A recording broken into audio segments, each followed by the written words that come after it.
Okay, so now let's look at Monte Carlo simulation. Now I could actually kind of put this first application in under nonlinear optimization as well, because we were looking at kind of what's the best thing. But so I worked with a biologist who had noticed something, and she wanted to do a simulation of moth mating behavior.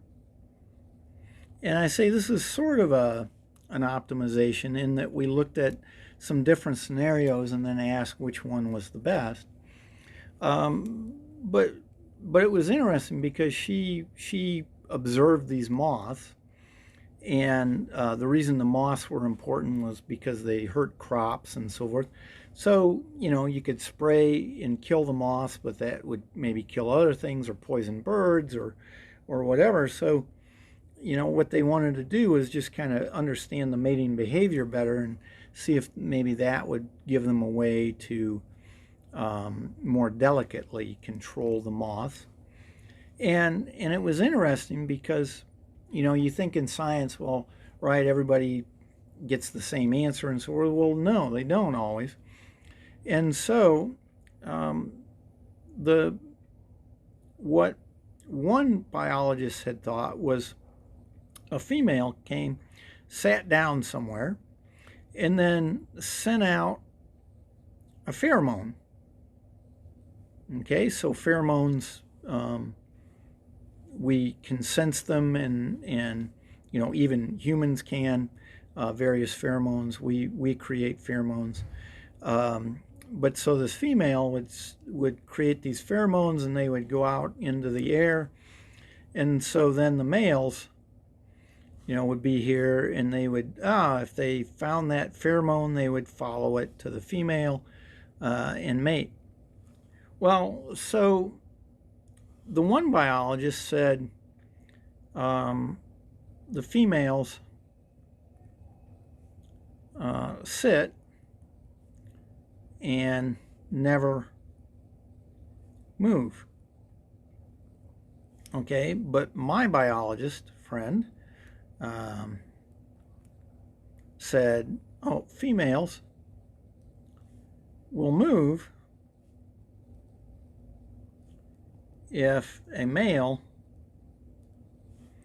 is not attracted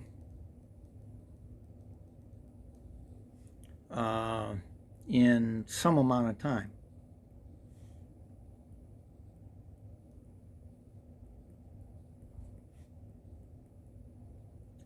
And so what we did was we just, well, actually, I created the simulation. That was my contribution to this.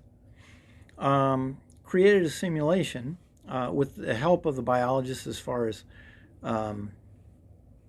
what the parameters should be and so forth. But so we looked at various scenarios and various wind conditions. So the way we handled wind conditions was we just said, well, if it was really windy, the pheromone would go out very narrow like that. So that's windy. And calm, the pheromone would go out in a circle.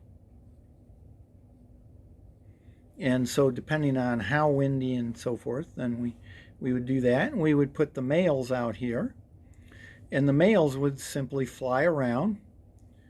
And male out here could fly around, there's a male, could fly around, there's a male, could fly around.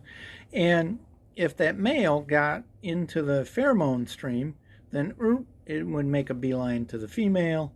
This one makes a beeline to the female. But we would just run this simulation for some amount of time, and any given female, so we actually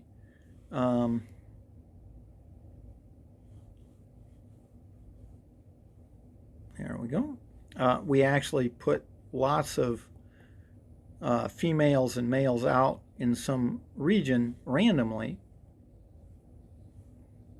and had each of the females, emit these pheromones. But, say if this female had no males find the pheromone in a certain amount of time, then that female would get up and just move.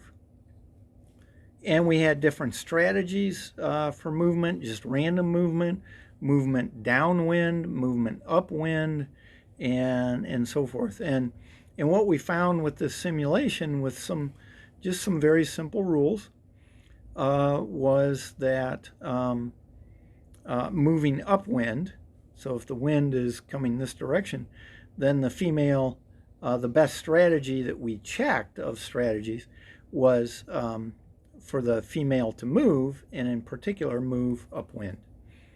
And at least I think that's what we found. You can find the first page of this. We published it, and the first page of this is sitting in the one display case in the hallway here in first floor of Fugate. Okay, but that was something that got published, so people cared, and as I understand it, plenty of people have read it and cited that article and so forth. So that was a good article, and a nice model. Okay, so that was a Monte Carlo simulation and sort of an optimization. Not exactly, because we weren't really looking at all possibilities, but of the few possibilities we looked at, we saw that there was a best strategy.